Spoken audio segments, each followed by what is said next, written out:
या welcome everyone to the learn for exam. My name is Abhishek. So हम क्या कर रहे थे, क्वांट मैराथन सीरीज के डेली हम 20 क्वेश्चंस कर रहे थे और आज भी ये वीडियो किस पे होने वाला है, वही टॉप के 20 क्वेश्चंस पे होने वाला है।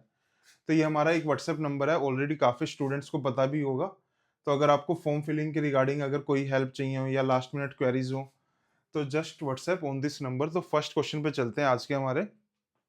तो चलो देखते हैं इस क्वेश्चन को। सिंपल इक्वेशन का सिंपल ही क्वेश्चन है। तो बोल रहा है Ritika is 20 years ago was, यानी कि एक वो बात कर रहा है 20 साल पहले रितिका की एज की वो 3/10 of her age 8 years hence. तो देखो ऐसे क्वेश्चन को क्या करते हैं, जिसकी भी हमें एज लिखनी है हम यहीं पे लिखते हैं रितिका, और इधर क्या लिखते हैं हम, लेट से एक आती है हमारी प्रेजेंट एज। तो लेट से अगर मैं इसकी प्रेजेंट एज एक्स मानता हूँ तो यानी कि एक बात कर रहा है वो 20 ईयर्स अगो की। तो यानी कि अगर प्रेजेंट एज एक्स है तो 20 ईयर्स अगो एज क्या होगी, यानी कि 20 साल कम होगी, x-20। और एक बात किसकी कर रहा है वो 8 ईयर्स हेंस की बात कर रहा है। तो एक आएगा मेरा 8 ईयर्स हेंस। तो अगर आज एज उसकी x है तो 8 साल के बाद कितनी होगी, 8 साल ज्यादा होगी, x+8। तो ठीक है, अब एक इक्वेशन बनाने का ट्राई करते हैं अकॉर्डिंग टू क्वेश्चन। तो बोला रितिका इज 20 ईयर्स अगो, यानी कि जो रितिका की एज 20 ईयर्स अगो थी ये वाली, वो 3/10 ऑफ हर एज, यानी कि जो उसकी एज 8 साल के बाद होगी। तो रितिका की एज 20 साल पहले किसका 3/10 है, जो उसकी एज 8 साल के बाद होगी, x+8। तो सोल्व करते हैं इक्वेशन को। 10 इधर आ जाएगा तो 10x 20 into 10 that is 200। Open करेंगे ब्रैकेट को, 3x प्लस में 24, तो 3x को इधर लेके आते हैं, 10x माइनस 3x, उधर 200 जाएगा तो प्लस में प्लस 200। तो 7x इक्वल में 224, और x कितना आ जाएगा 224 डिवाइड बाय में 7। इसको फर्दर सोल्व करोगे तो ये हमारा कितना आ जाएगा 32 ईयर्स। तो यानी कि आज रितिका की प्रेजेंट एज कितनी है 32 ईयर्स। तो बट ऐसे क्वेश्चंस में क्या ध्यान रखना है, यानी कि क्वेश्चन में पूछा गया है, पूछा गया इन्होंने what was the Ritika age 2 years ago, यानी कि रितिका की एज 2 साल पहले कितनी थी। अगर आज उसकी एज 32 है तो 2 साल पहले कितनी होगी, -2 डेट इज 30 ईयर्स। तो नेक्स्ट क्वेश्चन पे चलते हैं। तो देखो क्वेश्चन में क्या बोल रहा है, the fair of A call taxi is ₹x, यानी कि स्टार्टिंग के 10 किलोमीटर का जो फेयर होगा टैक्सी का वो फिक्स है, एंड देन ₹6 पर किलोमीटर देयर आफ्टर, यानी कि 10 किलोमीटर के बाद जितने भी एडिशनल किलोमीटर्स होंगे उस पे चार्ज क्या लगेगा, ₹6 पर किलोमीटर। और वो गिवन है, यानी कि एक पैसेंजर 1310 पे करता है for 215 kilometre and we have to find the value of x. तो इक्वेशन बनाने का ट्राई करते हैं। लेट से देखो, अगर मेरे को 15 किलोमीटर ट्रैवल करना होता तो मैं कितना पे करता, स्टार्टिंग के 10 किलोमीटर के लिए तो मैं एक्स पे करता, और उसके बाद हर किलोमीटर का 6 पे करता, यानी कि बाकी किलोमीटर कितने बचे हैं मेरे, 5 किलोमीटर ही तो बचे हैं। यानी कि 10 किलोमीटर का तो मैंने एक्स पे किया ही था, और 5 किलोमीटर का 6 इंटू 5 आ गए, यानी कि 15 किलोमीटर के लिए फेयर कितना आता, ये आता। तो ऐसे ही अगर मैं सिमिलर बात करता हूँ 215 किलोमीटर के लिए, तो फेयर कैसे आएगा। अगर मैं 215 किलोमीटर की बात करता हूँ तो देखो, एक तो क्या आएगा हमारा x आएगा फॉर द फर्स्ट 10 किलोमीटर। तो बाकी किलोमीटर कितने बचे हैं, टोटल किलोमीटर थे 215। तो यानी कि बाकी 205 किलोमीटर जो भी रिमेनिंग है उस पे कितना चार्ज लगेगा, ₹6 पर किलोमीटर। और वो टोटल कॉस्ट किसके बराबर आएगी, 1310 के बराबर आएगी। तो सोल्व करते हैं, तो x प्लस 205 इंटू 6, ये आएगा हमारा 1230 इक्वल में 1310। तो x क्या आएगा हमारा 1310, ये उधर जाएगा तो माइनस हो जाएगा, -1230, और आप सोल्व करोगे तो ये हमारा कितना आ जाएगा, ₹80 आ जाएगा। तो x की वैल्यू कितनी होगी, ₹80। तो नेक्स्ट क्वेश्चन पे चलते हैं। तो देखते हैं इस क्वेश्चन को कैसे सोल्व करना है। Of the people who attended a party 2/3 are man, यानी कि जितने भी पर्सन्स पार्टी में थे उसमें से 2/3 क्या है, मैन है। तो देखो सबसे पहले ऐसे क्वेश्चंस में क्या करते हैं हम, टोटल पर्सन या टोटल लोग ही 100 एज्यूम कर लेते हैं। अब उसके बाद क्या बोल रहा है, 2/3 आर मैन, तो मैन कितने होंगे, 2/3 ऑफ 100 आएगा। ठीक है, अगर देखो 2/3 मैन है तो 1/3 क्या होंगे, फीमेल्स होंगी। तो देखो जब आप इसको सोल्व करोगे तो ऐसे कुछ पॉइंट में जा रहा होगा ये 66.67। तो देखो अगर ऐसे पॉइंट्स में जा रहा हो तो कब आ रहा है ये, जैसे 3 से मैं डिवाइड कर रहा हूँ तभी तो ये पॉइंट्स में जा रहा है। तो और आपको सारा डाटा क्या रखना है, इंटीजर में रखना है। तो आप क्या करो कि जो हमने स्टार्टिंग में 100 एज्यूम किया है और जो इधर डिनोमिनेटर में आ रहा है उससे क्या कर दो, इसको मल्टीप्लाई कर दो। तो इससे क्या होगा कि सारा डाटा हमारा इंटीजर में रहेगा। तो अब हम क्या एज्यूम कर रहे हैं, टोटल नंबर ऑफ पर्संस कितने थे पार्टी में, 300 टोटल पर्संस थे। तो उसमें से अगर मैं टोटल निकालता हूँ, टोटल क्या है हमारे, मैन है, और बाकी 100 क्या होंगी, वुमेन। ठीक है, अब आगे चलते हैं। If 40% of the man and 50% of the total number of person left the party, यानी कि 40% मैन ने पार्टी को लेफ्ट कर दिया। तो आगे सोल्व करते हैं। तो 200 का 40% कितना आएगा, जब आप सोल्व करोगे तो ये आएगा हमारे पास 80। तो यानी कि 80 मैन ने क्या कर दी थी, पार्टी लेफ्ट। तो अगर 80 ने लेफ्ट की तो बाकी कितने बचे, 120, यानी कि 120 रिमेनिंग इन द पार्टी। ठीक है, आगे क्या बोल रहा है, एक तो 40% ऑफ द मैन वाली इंफॉर्मेशन यूज होगी, उसके बाद बोल रहा है 50% of the total number of persons. तो यानी कि जितने टोटल पर्संस थे उसका 50% ने पार्टी को लेफ्ट किया था।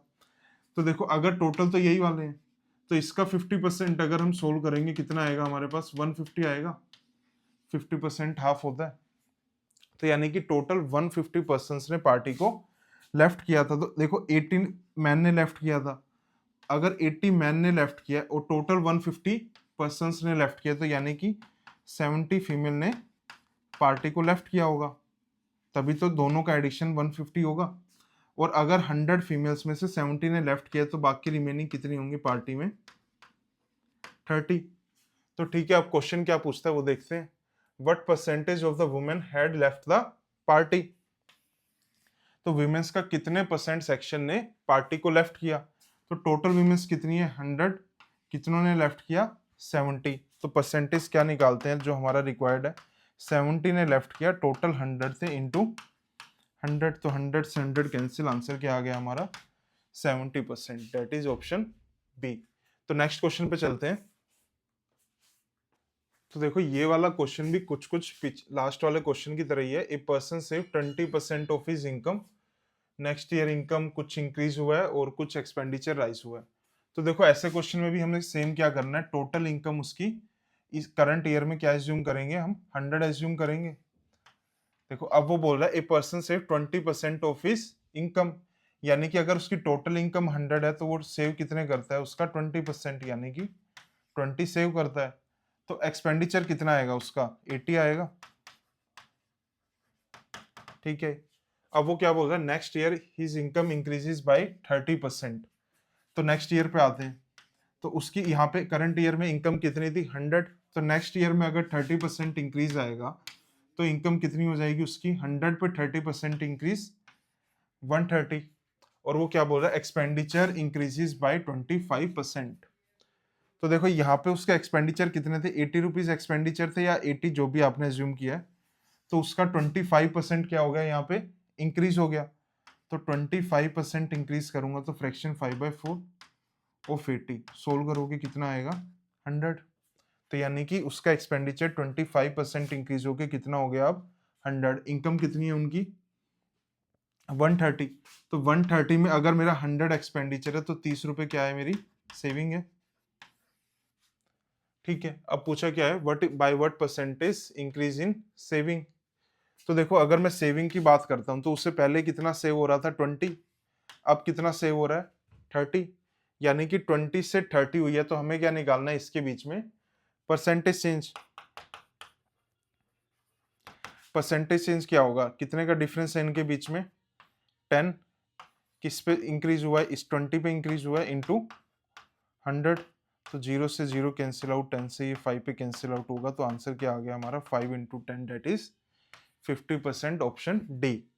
तो नेक्स्ट क्वेश्चन पे चलते हैं। ठीक है, इस वाले क्वेश्चन को देखते हैं क्या बोल रहा है। A milkman mix 10 litre of free available water in 50 litre of milk and sells the milk at 10%, और हमें प्रॉफिट परसेंटेज बताना है।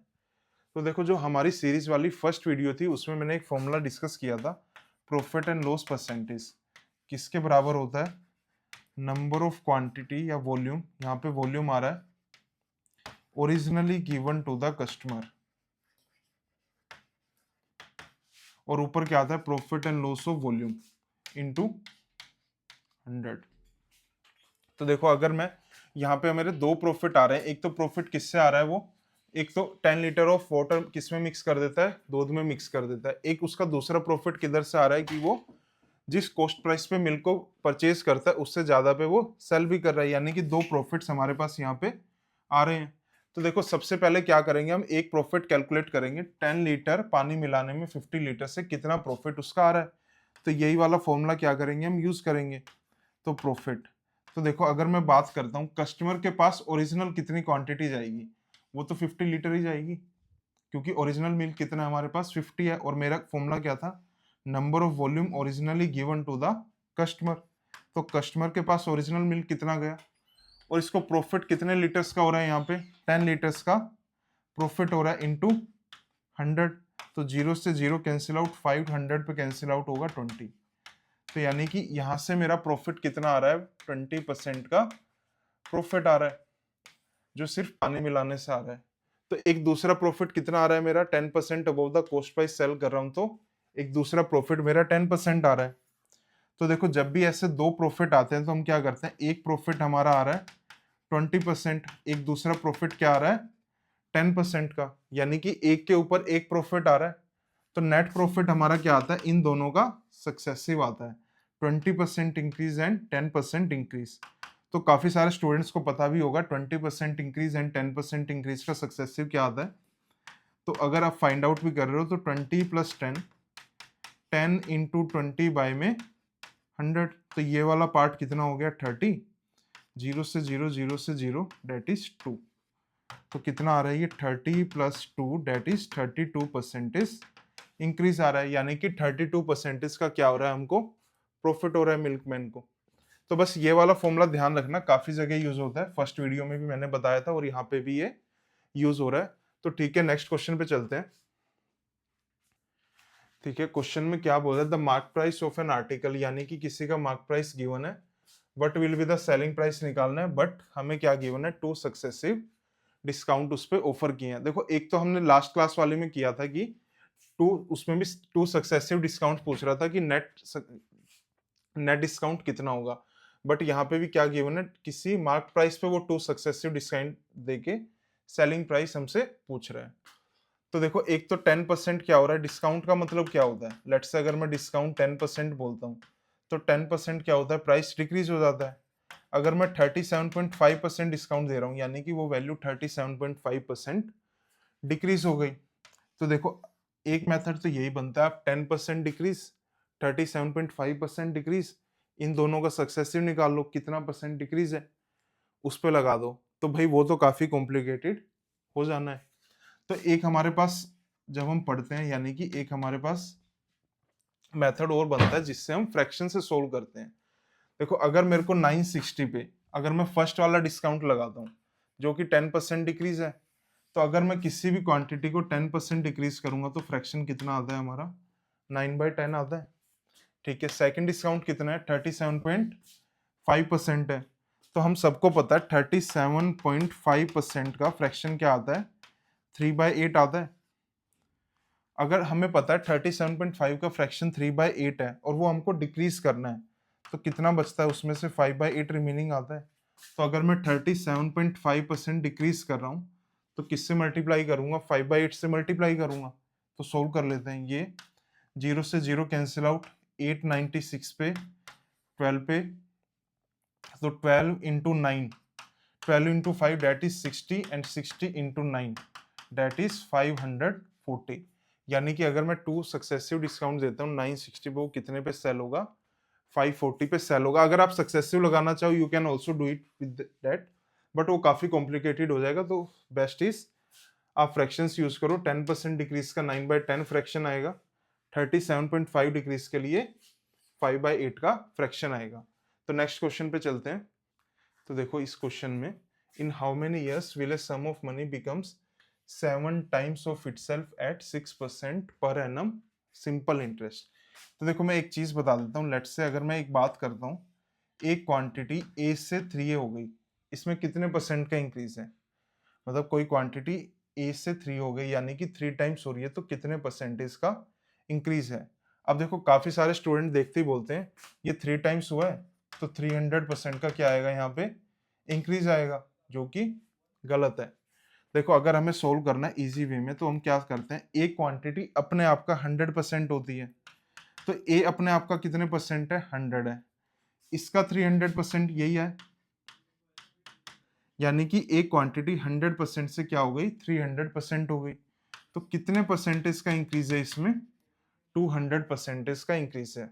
मतलब काफी सारे स्टूडेंट यही करते हैं, 3 टाइम्स गिवन है यानी कि 300% का इंक्रीज है, लेकिन इंक्रीज कितने का होता है? वो 200% का इंक्रीज होता है। 100 से 300% हुआ है यानी कि 200% का इंक्रीज है। तो देखो इस क्वेश्चन में क्या बोल रहा है, in how many years will a sum of money become 7 times of itself. यानी कि कोई लेट से अमाउंट में ए लेता हूं, वो क्या हो गया मेरा? 7 हो गया, 7 टाइम्स।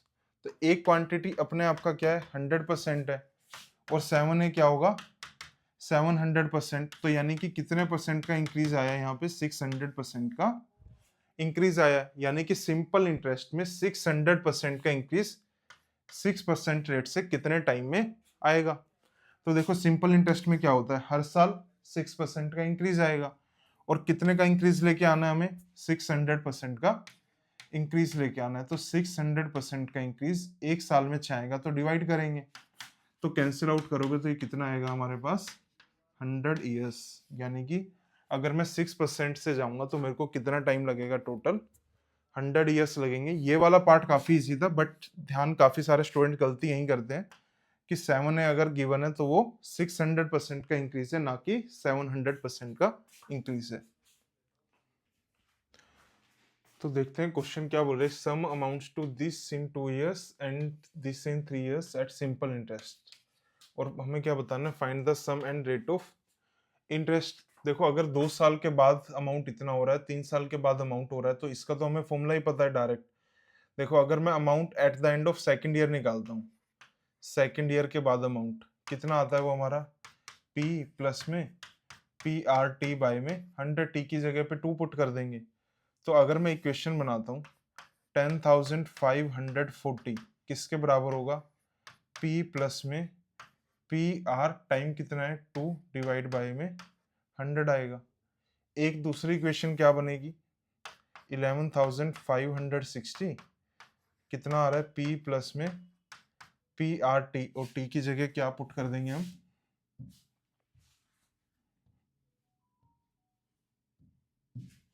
टी की जगह पे 3 डाल दो, और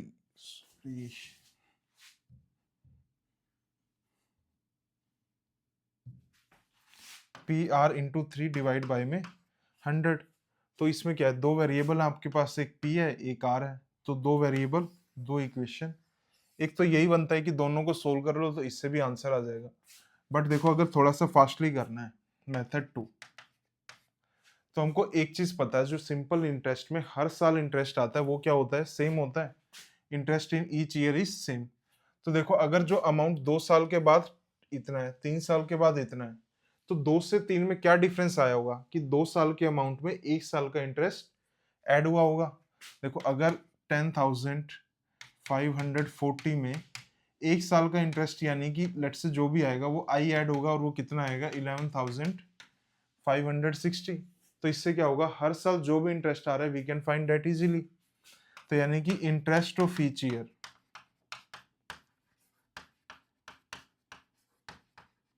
किसके बराबर आएगा? 11,560 10,540, उसमें से सब्ट्रैक्ट करेंगे तो सोल्व करोगे तो कितना आएगा? ये आपके पास 1020।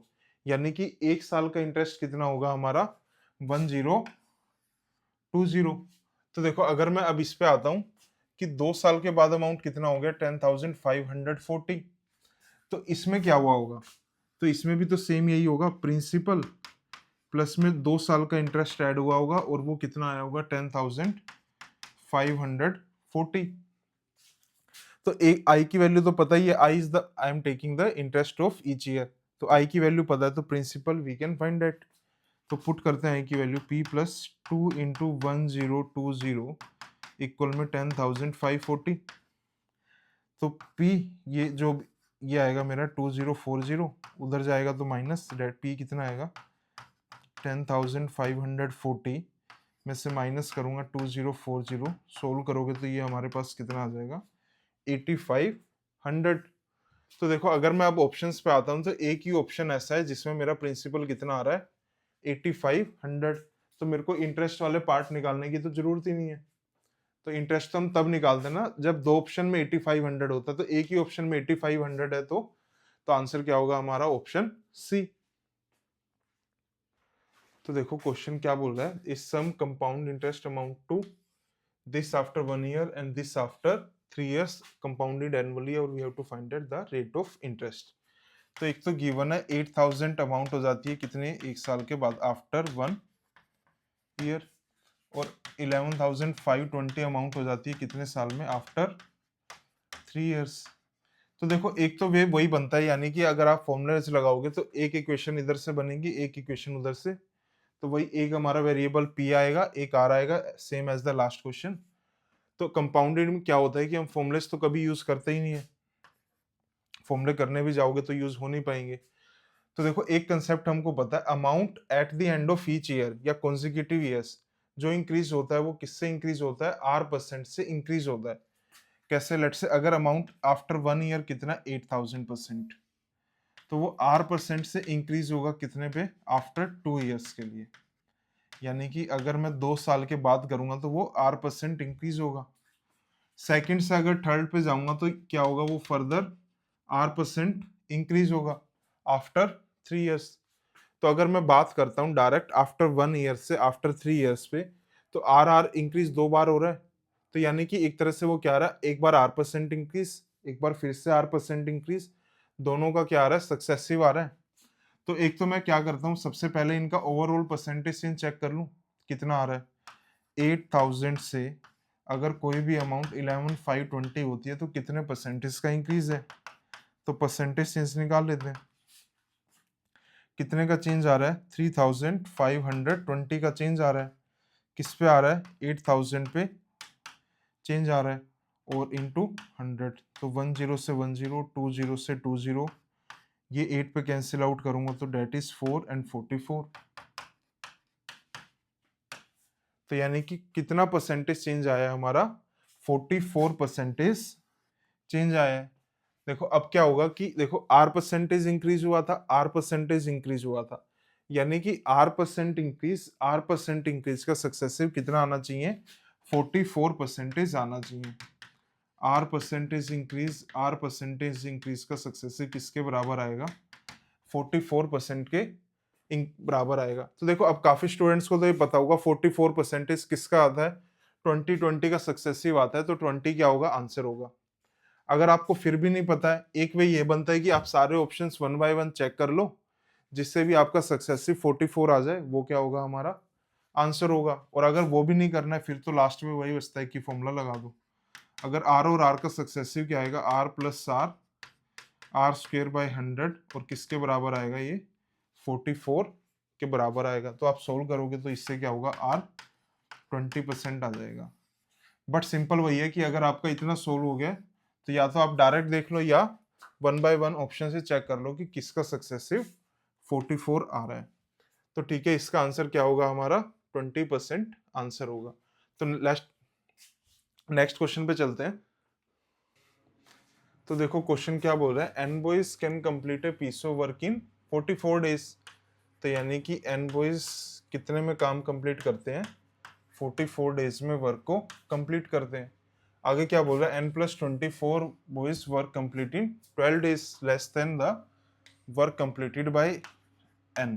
तो n+24 बॉयज कितने में काम कंप्लीट करते हैं, उनको 12 दिन कम लगते हैं किससे, जितने में n डेज करते हैं, यानी कि इससे 12 दिन कम लगेंगे।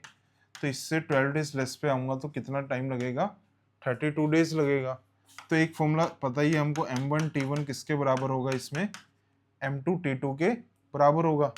तो अप्लाई कर दें, n इंटू में t1 कितना आ रहा है, 44, किसके बराबर रखना है, n प्लस में 24 इंटू में 32।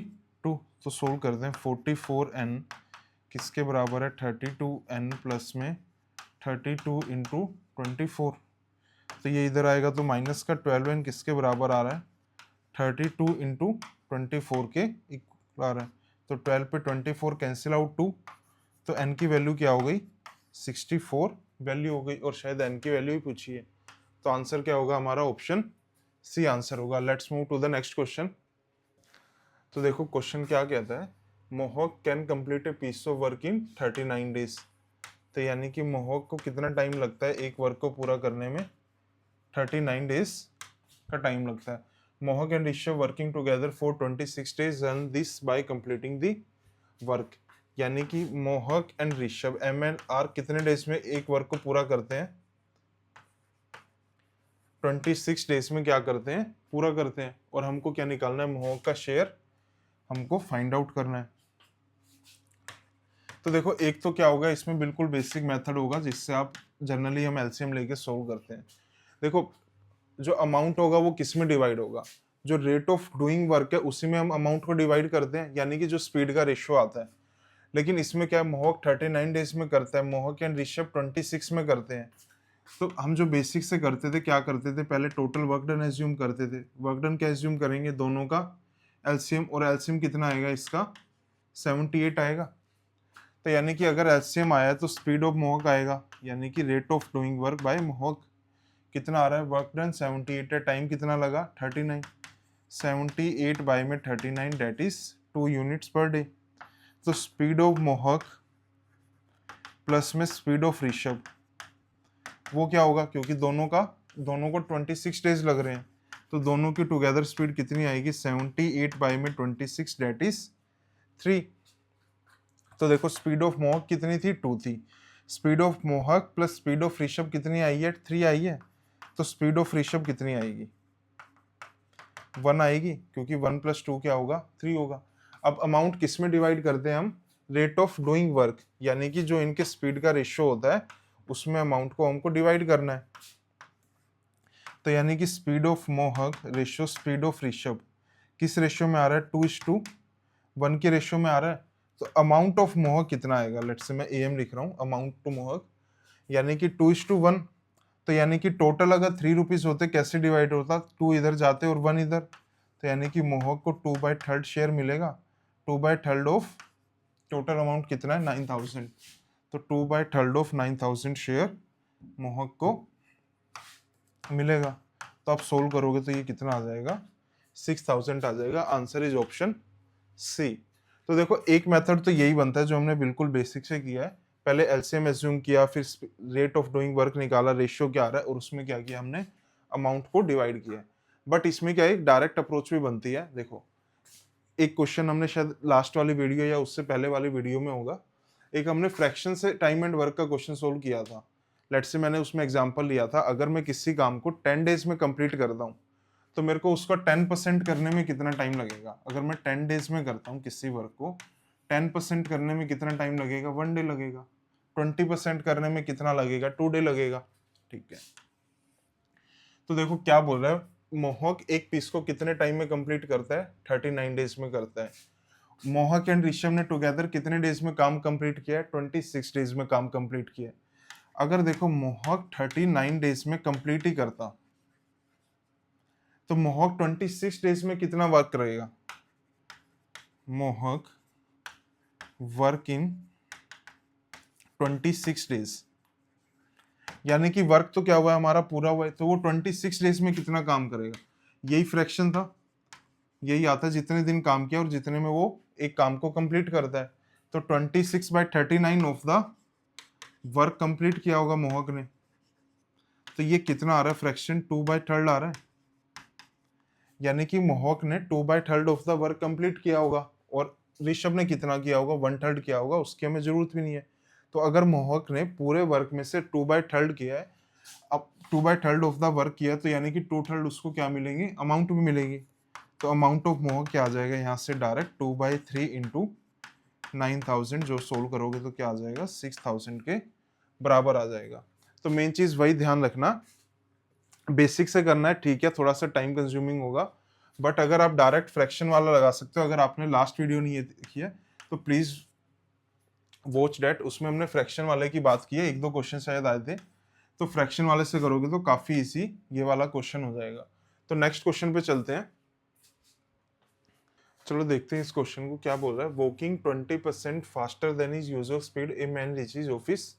वो 10 मिनट पहले पहुंचता है और हमको क्या फाइंड आउट करना है, उसको यूजुअल टाइम कितना लगता है। देखो अगर मैं पहले इनिशियल स्पीड एस एज्यूम करता हूँ तो उसकी बाद में स्पीड कितनी आएगी, 1.2s आएगी, क्योंकि 20% इंक्रीज हो गई स्पीड।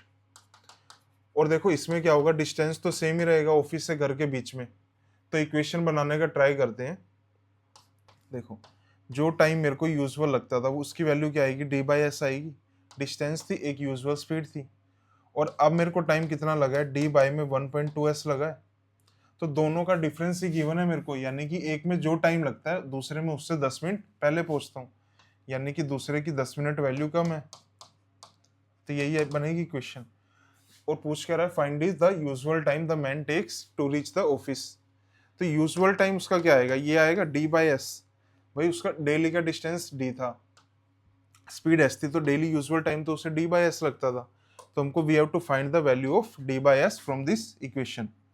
तो लेट्स से अगर मैं इसमें डी बाई एस कॉमन लेता हूँ तो अंदर क्या बचेगा, 1 माइनस 1.2 डेट इक्वल में 10। तो फर्दर सोल्व करते हैं, डी बाई एस 1.2 की वैल्यू पता ही है क्या होती है, 6/5, तो ये आएगा 5/6 इक्वल में 10। डी बाई एस इसको सोल्व करोगे तो ये 1/6 आएगा इक्वल में 10। तो फर्दर सोल्व करते हैं, तो डी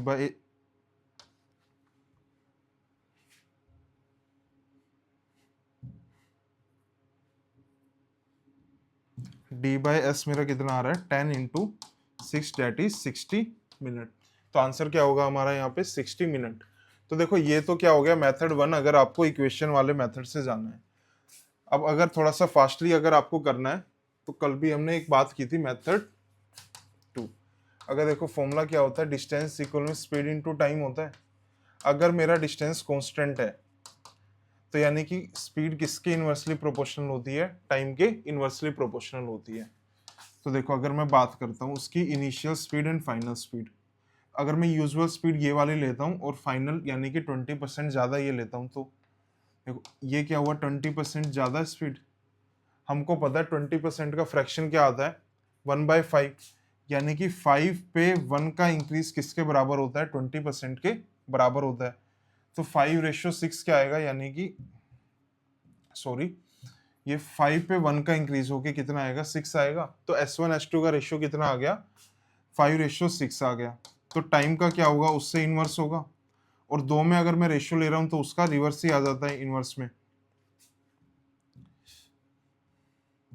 तो 6/5 क्या आएगा यहाँ पे, टाइम आ गया। तो T1 T2 का रेशियो मेरे को पता है, लेकिन गिवन क्या उसको 10 मिनट कम लगते हैं यूजुअल टाइम से। तो यानी कि देखो अगर यहाँ पे मैं डिफरेंस की बात करता हूँ, इनका डिफरेंस कितना है यूनिटरी मेथड से, 1, और 1 की वैल्यू कितनी गिवन है हमको, 10 मिनट्स गिवन है। और हमको कौन सा यूजुअल टाइम निकालना है, यूजुअल टाइम ये है। अगर 1 की वैल्यू 10 है तो 6 की वैल्यू कितनी होगी, 60 मिनट वैल्यू होगी। तो आंसर क्या आ जाएगा, यहाँ से भी 60 मिनट आ जाएगा। तो ये वाला मेथड हमने कल भी किया था, काफी जगह यूज होता है, तो थोड़ा सा फास्टली आप इससे कर सकते हो। तो नेक्स्ट क्वेश्चन पे चलते हैं। देखो इसमें क्या बोल रहा है, a person travelled a part of a certain distance 90 kilometre by train and the remaining by bus. यानी कि उसने कुछ डिस्टेंस ट्रेन से कवर किया है, कुछ बस से कवर किया है। If you travel the total distance by this in this 5 hours. तो देखो अगर उसने ट्रेन की स्पीड कितनी गिवन है, 90 किलोमीटर पर आवर, बस की कितनी गिवन है, 40 किलोमीटर पर आवर, तो उसने टोटल टाइम कितना कवर किया है, 5 आवर्स किया है। देखो ये समथिंग कुछ वैसा क्वेश्चन बन रहा है। लेट्स से अगर मैं बोलता हूँ कि कोई पर्सन है, लेट्स से मैं मोहक का एग्जांपल ले लेता हूँ। अगर उसके पास मैं 20 नोट्स देता हूँ, या 10 ले लेते हैं। लेट्स से अगर मैं उसको 10 नोट्स देता हूँ, उसमें कुछ नोट्स 100 के हैं और कुछ 500 के हैं। तो अगर मैं बोलता हूँ उसके पास 100 के अगर 2 नोट्स हैं तो 500 के कितने होंगे, 8 होंगे। 100 के अगर 3 हैं तो 500 के कितने होंगे, 7 होंगे। तो देखो इसमें क्या बोल रहा है कि वो टोटल कितना जर्नी कवर किया, उसने 5 आवर्स की है। तो अगर वो x आवर्स ट्रेन से चला है तो 5 माइनस एक्स आवर किससे चला होगा, बस से चला होगा। और टोटल डिस्टेंस कितना कवर किया उसने, 350 किलोमीटर। तो दोनों का डिस्टेंस निकालते हैं। इधर डिस्टेंस कितना आ रहा है, 90x आएगा, 90 into x speed into time. यहाँ पे कितना आएगा डिस्टेंस, 40 इंटू 5 माइनस एक्स। तो दोनों का जो समेशन आएगा वो 350 के बराबर आना चाहिए, क्योंकि टोटल डिस्टेंस 350 है। तो इक्वेशन बनाते हैं, 90x प्लस में 40, 5 माइनस एक्स किसके बराबर आएगा, 350 के बराबर आएगा। तो ओपन करते हैं, 90x प्लस में 40 इंटू 5 डेट इज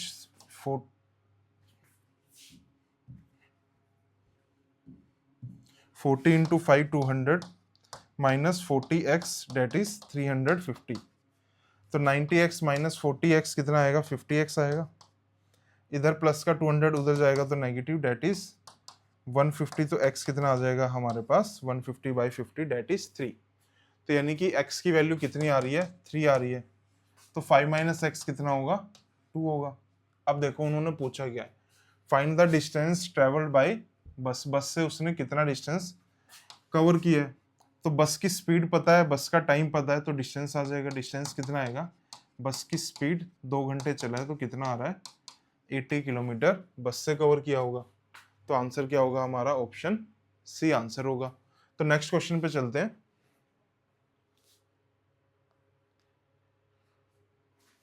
देखो इस क्वेश्चन, ये रेस वाले क्वेश्चन आ गए अब हमारे। In a race of 100 metre A beats B by 40 metre. देखो इसका मतलब क्या है, लेट्स से अगर मैं स्टार्टिंग पॉइंट लेता हूँ और ये फिनिश वाला पॉइंट है। अगर ए मेरा यहाँ पे है तो बी कहाँ पे होगा, 40 मीटर पीछे होगा जब ए फिनिश लाइन पे पहुंच जाता है। ये स्टार्टिंग पॉइंट ले रहा हूँ मैं, एस पे स्टार्टिंग पॉइंट। तो A beats B by 40 metre और 8 सेकेंड। तो एक तो ये बन रहा है ए बी से कितना पीछे है जब ए फिनिश लाइन पे 40 मीटर है, और 8 सेकेंड का मतलब क्या है कि देखो अब बी ने कितना डिस्टेंस कवर किया होगा, 60 मीटर कवर किया होगा, क्योंकि टोटल डिस्टेंस कितना है हमारा, 100 है। तो देखो अब बी को अगर वो 8 सेकंड क्या डिनोट कर रहा है कि अब बी को 8 सेकंड और लगेंगे कहाँ पे, फिनिश लाइन तक पहुंचने में। अगर बी 40 मीटर 8 सेकंड में चलता है तो speed of B we can find. तो स्पीड ऑफ बी क्या आएगी, 40 मीटर वो चलता है कितने टाइम में, 8 सेकंड में। तो बी की स्पीड आ गई 5 मीटर पर सेकंड, ठीक है। और हमको अब क्या निकालना है, time taken by A to complete the race. अब काफी सारे स्टूडेंट क्या करेंगे कि इसमें बी की स्पीड आ गई, कुछ रेशियो कंपैरिजन करके वो ए की स्पीड निकालेंगे और फिर 100 बाय ए की स्पीड करेंगे, वो आंसर आ जाएगा। देखो वो भी कर सकते हो, बट अगर आप थोड़ा सा लॉजिकली सोचते हो तो देखो अब क्या मैं बोल रहा हूँ उस पर थोड़ा सा ध्यान देना। जितने टाइम में बी मेरा 60 मीटर चलता है उतने टाइम में क्या होता है कि ए 100 मीटर चलता है, और रेस कितने की है, 100 मीटर की। यानी कि बी जितने टाइम में 60 मीटर चलेगा ए उतने में 100 मीटर चलेगा। तो यानी कि हमको क्या निकालना है, ए 100 मीटर कितने में चल रहा है। तो ये तो हम लॉजिक से देख ही पा रहे हैं कि बी 60 मीटर कितने में लग रहा है। तो यानी कि आंसर में ये भी बोल सकता हूँ बी 60 मीटर कितने में चलेगा, बी 60 मीटर चलेगा। बी की स्पीड कितनी है, 5 मीटर है। तो 60 बाई 5 क्या करोगे, 12 सेकेंड। क्या आ गया मेरा आंसर, आ गया डायरेक्ट। अगर आप ए की स्पीड निकालने जाते फिर सोल्व करते, आंसर 12 ही आता, बट वो थोड़ा सा लेंथी हो जाता। बट लॉजिक से यही देखो, जितने टाइम में बी 60 मीटर चलेगा उतने ही टाइम में ए 100 मीटर चलेगा। तो आंसर वही होगा, 60 बाई में बी की स्पीड 12 सेकेंड। तो नेक्स्ट क्वेश्चन पे चलते हैं। देखो इसमें क्या बोल रहा है, in a regular polygon the number of diagonal is equal to the thrice the number of sides. एक चीज मैं बता देता हूं, पॉलीगन में एक फॉर्मूला आता है, number of diagonals in A polygon, यानी कि इन ए एन साइडेड पॉलीगन, अगर उसकी एन साइड है तो उसका फॉर्मूला क्या बनता है, डायगोनल का n into n minus 3 divide by 2 क्या बनता है, फॉर्मूला बनता है नंबर ऑफ डायगोनल्स का। रेगुलर यानी कि सारे साइड्स इक्वल हैं, तो उसमें क्या बोल रहा है, the number of diagonal is equal to the thrice the number of sides. तो इक्वेशन बनाते हैं, यानी कि n इंटू में n माइनस 3 डिवाइड बाई 2 किसका 3 टाइम्स है? The number of sides, sides कितनी थी हमारी? n, 3 इंटू एन के बराबर है। तो सोल्व करते हैं, n की वैल्यू फाइंड आउट करते हैं। तो ये क्या आ रहा है? n इंटू एन माइनस 3, 2 को इधर क्रॉस मल्टीप्लाई करूंगा, 6 इंटू एन, तो n से n कैंसिल आउट हो गया। n माइनस 3 किसके बराबर आ रहा है? 6, माइनस 3 उधर जाएगा प्लस हो जाएगा, तो n की वैल्यू क्या आ गई? 9 आ गई। तो यानी कि नंबर ऑफ साइड्स कितनी आ रही है मेरी? 9 आ रही है। बट उन्होंने कुछ और पूछा है, find the measure of each interior angle. देखो रेगुलर पॉलीगन में क्या होता है, सारी साइड्स बराबर होती हैं, सारे एंगल्स बराबर होते हैं, इंटीरियर एक्सटीरियर। और रेगुलर पॉलीगन में अगर मेरे को इंटीरियर एंगल निकालना है, किसके बराबर होता है वो? इंटीरियर एंगल का फॉर्मूला होता है 180 degree minus 360 divide by n। n is the number of sides. तो n की वैल्यू तो अब हमको पता ही है 9, तो उसमें पुट करते हैं और आंसर आ जाएगा। तो 180 डिग्री माइनस 360 बाई 9, तो ये 9 पे कैंसिल आउट होगा 40 पे, तो 180 माइनस 40 कितना आएगा? ये 140 डिग्री हमारा आंसर आएगा। तो इंटीरियर एंगल की वैल्यू कितनी आ गई? 40 डिग्री आ गई। डायरेक्ट फॉर्मूला बेस्ड क्वेश्चन था, एक डायगोनल वाला फॉर्मूला लग रहा है और एक इंटीरियर एंगल वाला फॉर्मूला लग रहा है in a regular polygon. Next question पे चलते हैं, दिस इज इजी क्वेश्चन।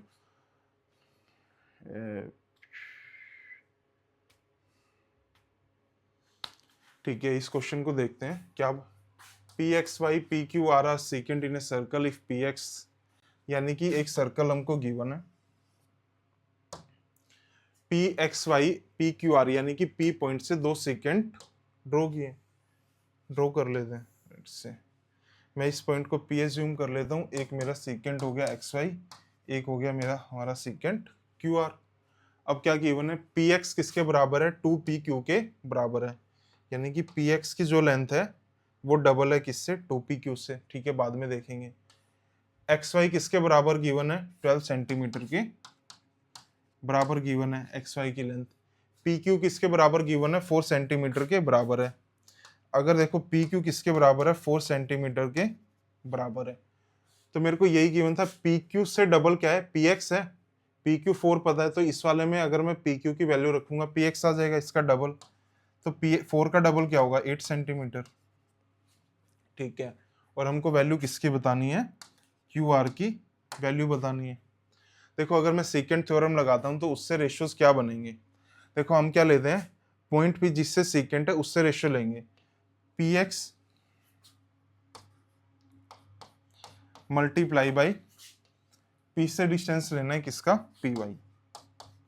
हमने दोनों डिस्टेंस पी से लिए, P X into P Y किसके बराबर होगा?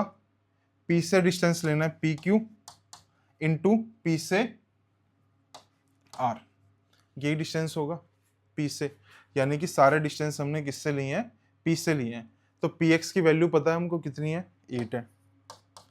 पी वाई की वैल्यू पता है। अब काफी सारे स्टूडेंट क्या करते हैं, यहाँ पे 12 पुट कर देते हैं एक्स वाई, लेकिन अगर एक्स वाई की वैल्यू 12 है, पी वाई की कुछ और आएगी। पी वाई कितना आएगा हमारा? 8 प्लस में 12, यानी कि पूरी लेंथ लेंगे, तो पी वाई कितना आएगा? 20। पी क्यू हमको पता है कितना है? 4 है।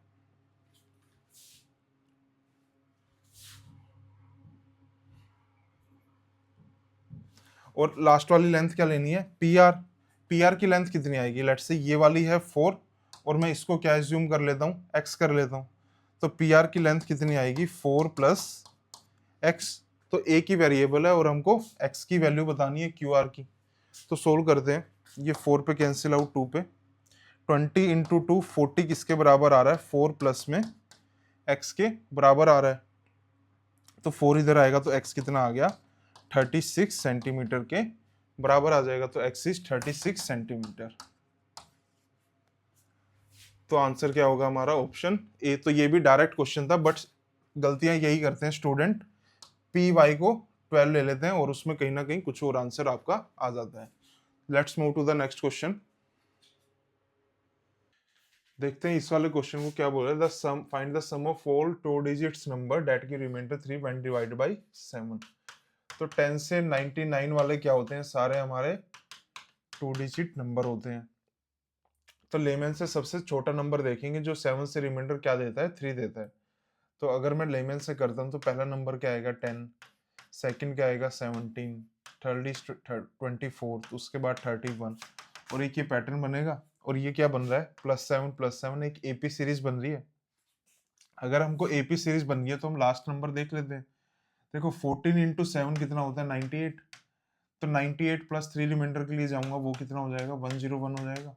तो वो तो मैं ले ही नहीं सकता, ये 3 डिजिट नंबर आ गया। तो एक पीछे आता हूँ, तो 13 इंटू 17 कितना होगा 91, उस पर +3 करूंगा तो क्या आएगा 94 आएगा। तो यानी कि मेरे को बस इस वाली सीरीज का क्या निकालना है, सम निकालना है। सारे नंबर्स तो आ ही गए इसमें, ठीक है। तो एपी में क्या है, फर्स्ट टर्म हमको 10 पता है, कॉमन डिफरेंस कितना है इसमें 7 है, लास्ट टर्म कितनी आ रही है 94 आ रही है। तो नंबर ऑफ टर्म्स या तो आप डायरेक्ट देख लो 13 आ रही है, या सोल्व कर लेते हैं। a plus n minus 1d क्या होगा हमारा 94 होगा। 10 a की वैल्यू 10 है, प्लस में n माइनस 1 d की वैल्यू 7 है, दैट इज यहाँ 94 आएगा। तो जब आप n सोल्व करोगे तो ये कितना आ जाएगा 13 आ जाएगा। यानी कि टोटल टर्म्स कितनी है हमारे पास। तो अगर मेरे को एपी का सम निकालना है तो ये फॉर्मूला सबको पता है, फर्स्ट टर्म प्लस में last term divide by 2 into number of terms. तो फर्स्ट टर्म पता है, लास्ट टर्म पता है, नंबर ऑफ टर्म्स पता है, तो डायरेक्ट वैल्यू डालते हैं। फर्स्ट टर्म कितनी है 10, लास्ट टर्म कितनी है 94, डिवाइड बाय 2 इंटू 13। तो सोल्व करते हैं, ये मेरा आएगा 104 डिवाइड बाय 2 इंटू 13, तो कैंसिल आउट होगा तो 52, और 52 इंटू 13 आएगा ये हमारा 676। तो आंसर क्या होगा हमारा ऑप्शन बी। तो एक बेसिक क्वेश्चन ही था, मतलब लास्ट में तो हमको एपी का एक सम ही निकालना है। तो नेक्स्ट क्वेश्चन की तरफ चलते हैं। चलो देखते हैं इस वाले क्वेश्चन को क्या बोल रहा है। How many numbers greater than 0 less than a million can be formed using these 3 digits. तो देखो 1 मिलियन क्या होता है 10 की पावर 6 होता है। तो यानी कि 1 मिलियन में कितने डिजिट्स आ रही हैं, 7 डिजिट्स आ रही हैं। तो क्वेश्चन क्या बोलना है हमको, वो सारे नंबर्स बताने हैं जो 0 से तो बड़े हों और मिलियन से क्या हो छोटे हों। तो देखो 7 डिजिट में सबसे छोटा नंबर क्या आ रहा है 1 मिलियन आ रहा है। तो यानी कि जस्ट उससे छोटे वाला नंबर क्या होगा, वो 6 डिजिट में ही आएगा। तो हमको वो सारे नंबर बताने हैं 1 से 6 डिजिट्स के बीच में, जो इन 3 डिजिट्स को कंबाइन करके बनेंगे। तो देखो इसका एक मेथड वन तो यही बनेगा। लेट्स से सबसे पहले क्या करो, केस 1 सोल्व करो कि 1 डिजिट वाले के नंबर्स कितने बन रहे हैं। केस 2 सोल्व करो कि 2 डिजिट वाले कितने बन रहे हैं। 3 करो कि 3 डिजिट वाले कितने बन रहे हैं, एंड देन अप टू 6। और लास्ट में सारे केसेस के आंसर को क्या कर दो, ऐड कर दो। एक वे तो वो वाला बनता है। तो हम क्या करेंगे, दूसरा मेथड देखते हैं। देखो मैं क्या करता हूँ, एक बार डायरेक्ट 6 डिजिट निकालने का ट्राई करता हूँ। देखो अगर आप उसमें फर्स्ट वाले मेथड में केस 6 सोल्व करते कि 6 डिजिट्स वाले कितने नंबर बनेंगे। देखो इस वाले डिजिट के लिए कितनी चॉइसेस हैं, 3 है। इस वाले के लिए कितनी चॉइसेस आएंगी, 3 है, क्योंकि 3 डिजिट्स हैं। इस वाले के लिए 3 चॉइसेस हैं, इस वाले के लिए 3 है, इस वाले के लिए 3 है। अब आप यहाँ पे आके रुक जाते, यानी कि जो लेफ्ट मोस्ट डिजिट होगा वहां पे आप क्या करते कि 2 पुट करते। अगर मैं इसमें केस 6 की बात करता हूँ, देखो अगर थोड़ा सा फास्टली करना, मैं यहाँ पे भी क्या कर रहा हूँ 3 को ही पुट कर रहा हूँ, क्योंकि यहाँ पे मैं लेट से एज्यूम कर रहा हूँ कि यहाँ पे क्या आ सकता है, मेरा 0 भी आ सकता है। तो अगर मैं ये देख के चल रहा हूँ कि 0 मेरा लेफ्ट मोस्ट पोजीशन पे भी आ सकता है, तो मेरे कितने वेज बनेंगे यहाँ पे 3 की पावर 6 डेट इज 729। तो देखो अगर मैं इस वाले मेथड 2 की बात करता हूँ तो इसमें हमारे सारे केस आ गए। देखो इसमें ये वाला केस भी आ गया 0 0 0 3 4 3, तो ये भी केस आ गया क्योंकि हमने हर जगह क्या लिया है, 3 केसेस लिए हैं। तो यानी कि 3 4 3 तो नंबर हुआ ना स्टार्टिंग, अगर लेफ्ट में 0 आ रहा है उसकी तो कोई वैल्यू नहीं है। तो यानी कि इसमें 3 डिजिट वाला भी कवर हो गया। अगर मैं 2 डिजिट वाले की बात करूं तो ये भी नंबर इसमें पॉसिबल है। लेट्स से 0 0 0 और 3 एंड 4, ये नंबर भी इसमें आ गया। तो यानी कि इसमें 2 डिजिट वाले भी कवर हो गए। तो यानी कि इसमें 1 डिजिट 2 डिजिट से लेके 6 डिजिट्स वाले सारे नंबर कवर हो गए। अब काफी सारे स्टूडेंट्स क्या करेंगे कि डायरेक्ट इस पे 729 मार्क कर देंगे जो कि गलत है। अब देखो इसमें एक के सम को एक्सक्लूड करना पड़ेगा, डेट इज, थोड़ा सा रब कर देता हूँ।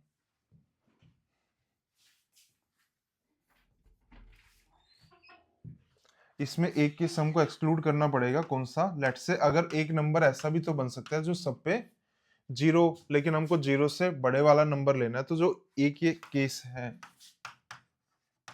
इसको क्या करना पड़ेगा, सब्ट्रैक्ट करना पड़ेगा इस वाले केस में। तो यानी कि जो हमारा रिक्वायर्ड आंसर होगा वो क्या होगा, 729 जो टोटल केसेस बन रहे थे उसमें से एक केस को हमको सब्ट्रैक्ट करना है, कौन सा, जिसमें ऑल 6 डिजिट्स क्या आ रही हो हमारी, जीरो आ रही हो, वो तो कुछ नंबर ही नहीं बनेगा, और जीरो से बड़ा नंबर लेना है, तो हमारा आंसर क्या होगा 728। काफी अच्छा क्वेश्चन है, मतलब अगर आप केसी से जाओ तो वो लेंथी हो जाएगा, और इस वाले मेथड से जाओगे तो थोड़ा सा ट्रिकी हो जाएगा, क्योंकि काफी सारे स्टूडेंट्स क्या करेंगे इसमें 729 मार्क करेंगे लास्ट में। तो नेक्स्ट क्वेश्चन पे चलते हैं। देखो ये कुछ कुछ सिमिलर क्वेश्चन है जो हमने लास्ट क्लास में किया था, find the probability of getting a king, queen और a red card from the deck of card. यानी कि देखो टोटल कार्ड्स कितने होते हैं हमारे पास, एक 52 होते हैं, ठीक है। हमें किसकी प्रोबेबिलिटी नहीं, गेटिंग ए किंग, क्वीन और ए रेड कार्ड। देखो अगर मैं बात करता हूँ टोटल रेड कार्ड्स कितने होते हैं, 26 होते हैं, यानी कि सारे आ सकते हैं, ठीक है। अगर मैं क्वीन की बात करता हूँ, क्वीन कितनी होती है, 4 होती हैं, जिसमें से क्या है 2 तो रेड है और 2 क्या होंगी, ब्लैक होंगी।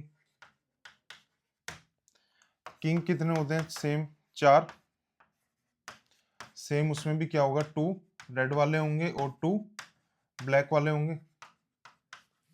तो देखो हमको प्रोबेबिलिटी किसकी निकालनी है, गेटिंग ए किंग, क्वीन और a red from a deck of card. तो यानी कि अगर मैं रिक्वायर्ड प्रोबेबिलिटी की बात करता हूँ, रिक्वायर्ड प्रोबेबिलिटी, तो टोटल कार्ड्स कितने हमारे पास, वो तो 52 है, वो हमारा डिनोमिनेटर में आ जाएगा। तो देखो पॉसिबल आउटकम्स कितने बन रहे हैं, 26 कार्ड्स तो क्या हो गए, रेड हो गए। अब काफी सारे स्टूडेंट्स क्या करेंगे, क्वीन में 4 ऐड कर लेंगे, लेकिन उसमें तो 2 रेड वो कॉमन वाले आ रहे हैं, यानी कि इसको तो हम काउंट करेंगे ही नहीं। सेम किंग में क्या होगा, 2 रेड कॉमन वाले आ रहे हैं, तो यानी कि बाकी 2 ब्लैक क्वीन ऐड होंगी एंड 2 ब्लैक किंग ऐड होंगे। तो कितनी बनेगी वैल्यू, 26 प्लस 2 28, 28 प्लस 2 30, यानी कि प्रोबेबिलिटी क्या हो गई, 30 बाई में 52, 2 पे कैंसिल आउट करेंगे तो 15 बाई में 26 इज द राइट आंसर। तो इसी चीज का ध्यान रखना है, बस काफी सारे स्टूडेंट्स क्या करेंगे, 2 रेड जो क्वीन है, 2 रेड जो किंग है, उसको कॉमन ले लेंगे। आंसर क्या होगा हमारा, option A is the correct answer. शायद अब एक क्वेश्चन और बचा है लास्ट वाला, उस पर चलते हैं।